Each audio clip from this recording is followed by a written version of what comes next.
I'm like 100,000 people down on the season ticket list. I might not get those tickets in my lifetime, but I can say if the Packers become the full blown heart attack pack, I might stand a chance in a really sad, messed up kind of way. What's up, everybody? Welcome to another episode of Lombardi Time Brews, where I'm your host, John Delray. Today, we are going through shoutouts and getouts from the Packers versus Jaguars game. And if you're a regular here, I know you're thinking, yeah, this is a Tuesday. Why is this on a Tuesday? I said it on the watch party, but just going to say it for scheduling purposes here. Due to some changes in my med treatment plan, I now got to get some treatments every Monday. So shoutouts and getouts is now going to be on Tuesdays for the foreseeable future. If you missed that announcement, we're confused by the scheduling this week, I do apologize. So, with that, let's get right into the news. It was not pretty, but it was indeed a win as the Packers beat the Jaguars 30-27 thanks to another last-second game-winning field goal by new kicker Brandon McManus. And the phrase really in sports, especially football, is you never apologize for a win. But nonetheless, I think we all can agree, we can all acknowledge that this wasn't necessarily beating up on a lowly Jaguars team like some thought that it might be. It wasn't a blowout. And part of what was kind of discouraging by this win is that some of the issues were the issues that we thought had been fairly well put to rest, that kind of creeped back up. Things that feel ultimately preventable for the Packers became problems again, rearing their ugly little cheeseheads. So certainly also some things that can be hopefully fairly easily corrected as the Packers get ready for this huge matchup coming up this next weekend against the Detroit Lions. But, and I say all that, I don't want this to have a negative spin because they did win. Just maybe not as much as we hoped, but a win is a win. So the Green Bay Packers 6-2 now. So let's get to it. Let's get to the news. First of all, some really good news on the injury front. If I were to tell you that during the Jaguars game, Josh Jacobs, Jordan Love, Jair Alexander, Evan Williams all sustained injuries, you might have the thinking that it was all doom and gloom, but really, we're now sitting a couple days out from this game, and every indication is that every single one of those injuries has a fairly positive prognosis. With Jordan Love, it's been diagnosed as a groin injury. Matt LaFleur, as well as Ian Rappaport, a lot of reporting around this, saying that ultimately the Packers fortunately escaped any long-term concern. His status very up in the air for this upcoming game against Detroit, but with a bye week on tap after that, there's no reason to think that he won't be better sooner rather than later. Then Jair Alexander supposedly got a clean bill of health from his MRI, so we'll have to see if he is good to go for this weekend. As for Evan Williams and Josh Jacobs, it seems as though they're both just day-to-day. Certainly all reporting around them has been positive for this upcoming game. Looks as though, at least at this point, that they'll be good to go. In other news, the Packers made one, if you want to call it a splash practice squad signing, this kind of fits the bill as they signed linebacker Jamin Davis, formerly of the Washington Commanders. He's 25 years old. He was a first-round pick in 2021, and he was released by the Commanders relatively recently. And he's got this really interesting history. First of all, know a couple things here. He had one of the highest RAS in his draft class, okay? That is a Brian Gutekunst type if ever there was one. Now, he is a little undersized for linebacker depending on where you look. A lot of places have him listed at about 234 pounds. That is definitely smaller than how they generally like their linebackers. But still, uber athletic traits. He was a high draft pick for another team. He came available at bare minimum compensation. This had a Brian Gutekunst crush all over it, especially for a position that you could argue is one of the top needs on the team. So ultimately, if we want to take a look at his scores here, he did have kind of a rougher rookie year, if you want to call it that. But then from there, I mean, if you want to take a look at these grades, certainly you can do worse at the linebacker position. Now, an interesting wrinkle here is Davis for the Commanders. He spent the first 3 years in the league being a more traditional off-ball linebacker. Then all of a sudden this year, Dan Quinn got hired as the Commanders head coach and said, hey, he's got all the athletic traits. He hasn't been a world beater at linebacker. Let's switch him up a little bit. And so they decided to convert him to what they were thinking would be their version of Micah Parsons. A little bit undersized at the end, He got the traits to be a great linebacker, someone who could really do it all, kind of become a superstar in the defense. But the problem is, it just did not pan out. Now, he did get compliments from Joe Witt, the defensive coordinator in Washington. He got compliments from head coach Dan Quinn about his work ethic for the position change, about how great of a teammate he is taking on this change. It just didn't work from a production standpoint. But ultimately, look, some of these numbers over his last few years, this is all from PFF. They're looking at some good tackle rates here. Look at those missed tackle percentages. 7.3 his second year in the league. Only 5.6% missed that second year. Also, his stops, 47 stops that second year, 35 in year 3, 2 forced fumbles. Now, the coverage numbers, some draftniks said that he should be great in coverage in the NFL. PFF seems to disagree because they did not give him all that favorable of coverage grades. You can kind of see why, giving up reception averages, even in his 2 best years, north of 70, some QB ratings allowed over 100. But still, look, this is a 25-year-old former first-round pick who has had some quality years in the NFL, certainly. He's a practice squad signing, so he's getting the bare minimum. Frankly, there is nowhere to go with this signing but up. It's a very low risk, very potentially high reward move at a spot where the Packers could use some reinforcements. So I don't know what they're going to do at the trade deadline. I do think Brian Gutekunst may be aggressive this year, but the reality is I love this signing for Green Bay, and we'll just have to see if it can take hold in any other way. So, all right, now let's get to it. That is the news. So let's go to shout-outs and get-outs. Number 1 on the shout-out list, that happens to go to Josh Jacobs. Yes, I'm using the graphic created by my good friends at Wisco Fanatics to detail his statistics. 25 carries, 127 yards, 5.1 yards per carry, 2 touchdowns, 98 yards after contact, 8 missed tackles forced. It was another very, very strong game for Josh Jacobs. And in spite of Bill Barnwell of ESPN, I think we could say a few things here. 1, Matt LaFleur, you need to keep on using your running back. Don't go through quarter-long things where he gets like 1 carry anymore. Because, number 2, he seemingly gets better the more he gets the ball. And then number 3, just for Barnwell, Josh Jacobs is a damn fine running back. Also, just to throw this out there, this has nothing to do with the play on the field, which was exemplary in every way. But people who watch the watch party, they already know where I feel about this, but it is such a pet peeve of mine to see NFL players run off to the sideline, run into a cameraman, run into another human, take a bottle of water from some pooper, and not even acknowledge that it's another human doing them a favor or that they just happen to crush. And they just, walk away like no one was ever there. Josh Jacobs accidentally hit someone on the sideline. It was a camera person. And beyond, and I know the game situation matters. Sometimes players have more time than others. I get it, whatever. But he rolled into somebody. He made sure that they were good. And according to the camera person, he even said sorry about rolling into their equipment before he actually got up and ran back onto the field. And like I said, yeah, after the game, that camera person reached out to him on Twitter. Jacobs acknowledged it. And she said how cool it was that he even said sorry, like they're not used to that. I don't really care. He could have ran for 3 yards in this game, and he still was going to find himself on this list. Josh Jacobs, bona fide, good human for that moment right there. I just personally love to see it. And then he also ran for 127 yards. All right, shout out number 2 happens to go to brand new kicker Brandon McManus. I'm hesitant to even say it. A lot of times in this channel when we praise a kicker, that's when it starts to go bad. But through 2 weeks, have the Packers found their kicker? Because he's perfect. 3 for 3 on field goals on Sunday. 3 for 3 on extra points as well. All against the team that he used to kick for. 2 weeks, 2 last-second game-winning field goals. The nervous feeling, the butterflies, the anxiousness over going wide right whenever the kicker comes out, it's beginning to dissipate a little bit, which is terrifying and encouraging all in one. And Brandon McManus is to blame. Number 3, Eric Wilson. He led the linebackers in snaps with Quay Walker out. He wore the green dot. And frankly, statistically, he seemed to make the most of it in this game. He was involved in 11 different tackles, missed only 1 missed tackle, so he had a missed tackle rate under 10%. He was targeted twice, gave up neither completion, so his QB rating allowed was kind of as low as you can get without having turnovers of only 38.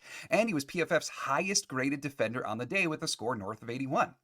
With Quay coming back soon, you would think, from his concussion, I do believe that Eric Wilson, after the last couple weeks of play, has found himself in the actual starting rotation, perhaps at the expense of one Isaiah McDuffie. But Eric Wilson, we knew coming into the year that he was going to be one of the best linebackers on special teams. Kind of becoming one of the best linebackers on the defense, too. And that we didn't see coming as much. And then number 4, Malik Willis. 4 of 5, 56 yards, 1 touchdown. In a game that wasn't built for him. Look, it's one thing if you're a quarterback and you have this like completely customized game plan to make sure that you are as successful as humanly possible. It's a different thing to be a totally different type of quarterback than the actual starting quarterback, and your coach and you have to make up the game plan on the fly because you're coming in injury relief. And Malik Willis, he did it. You know, Matt LaFleur even talked about how that wheel route to Jaden Reed wasn't even an initial part of the plan. They just kind of called it right there. I mean, that's great stuff. And Malik Willis does bring an element to the offense that Jordan Love just cannot, and it's because of his superior speed and running ability.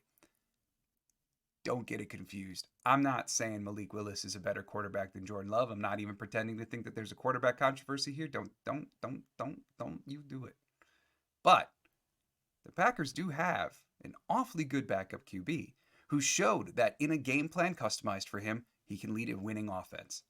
But also now he showed in spot duty, in a game plan not made for him, he can come in and at least be competent, if not above average. And that is more than enough for a backup quarterback. Packers are lucky to have him. All right, so now let's flip the coin. Let's go to the more negative side of this 30-27 victory. And again, kind of like I said at the top, I don't want it to sound as though I'm being like overly negative about a win. But some of this stuff is really frustrating stuff because it's stuff we've been harping on for a while. So let's go to it. The get-outs. Number 1, just the passing attack overall. If you want to lump in the game plan here, okay, I get it.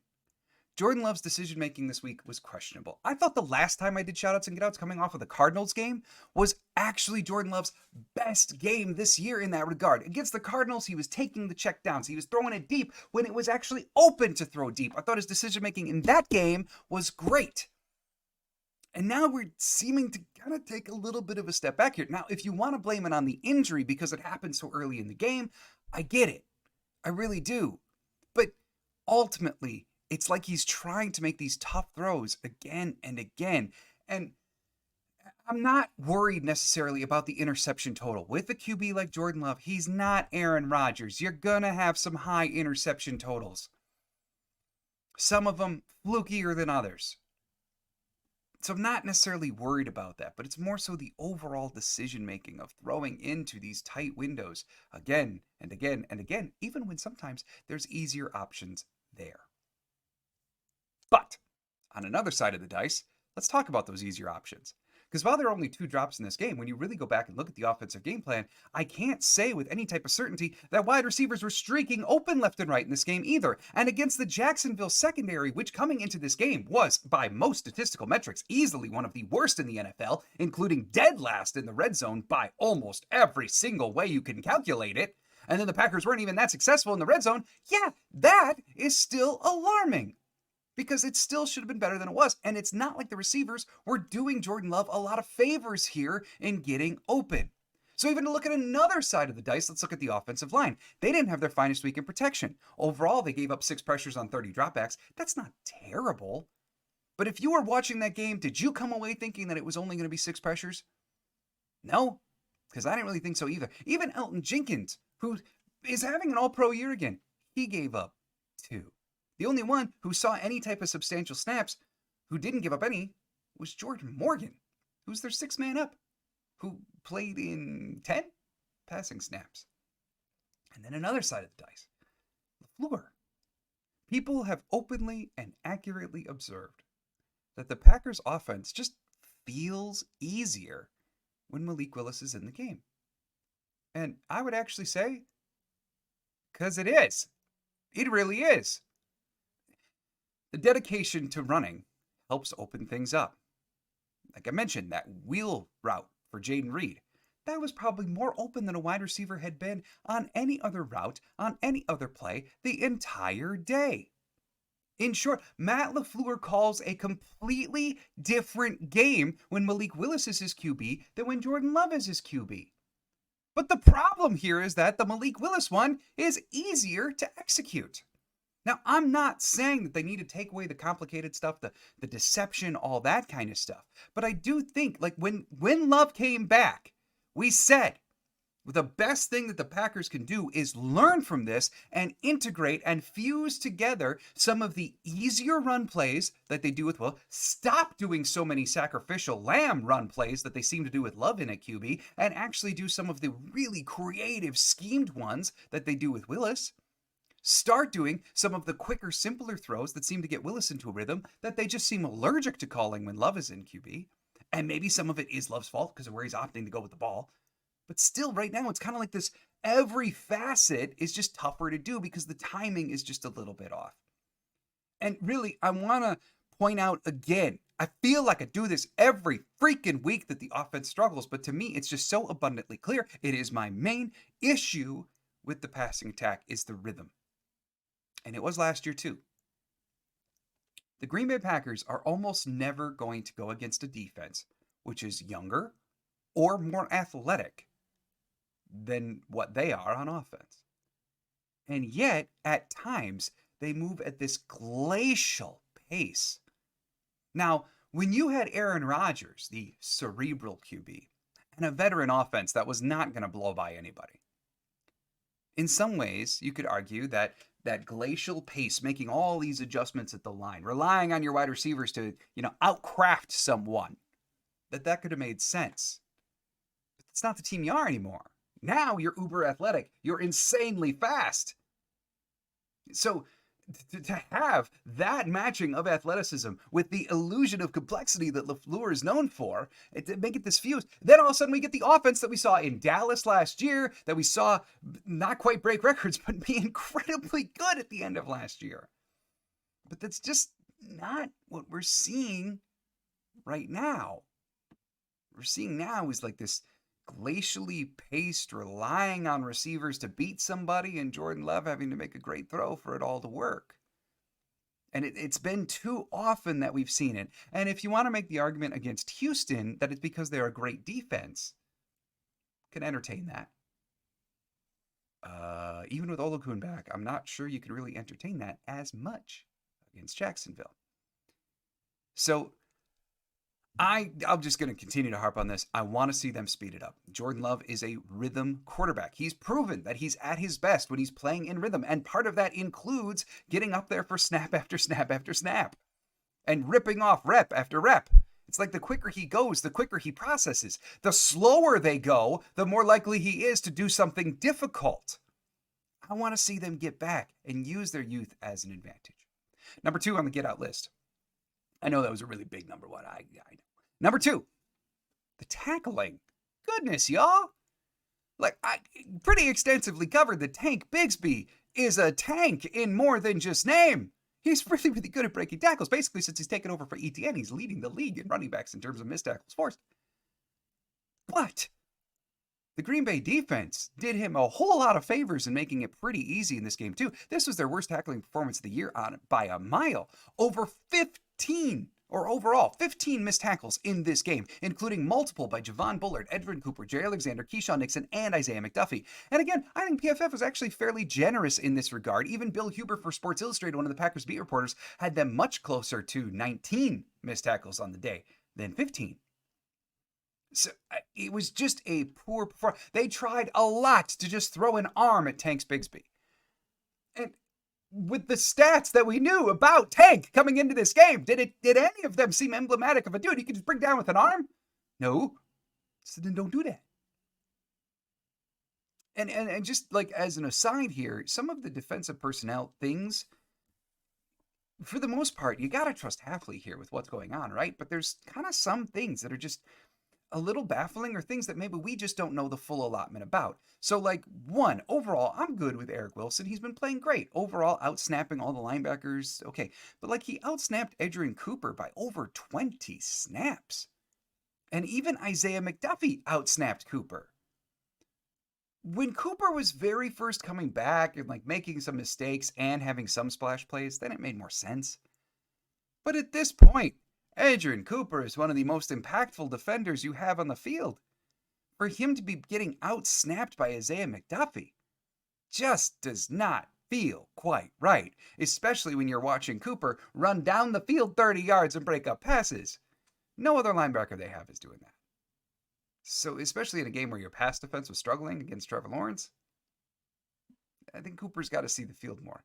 And even looking at corner, like, whose dog did Carrington Valentine kick?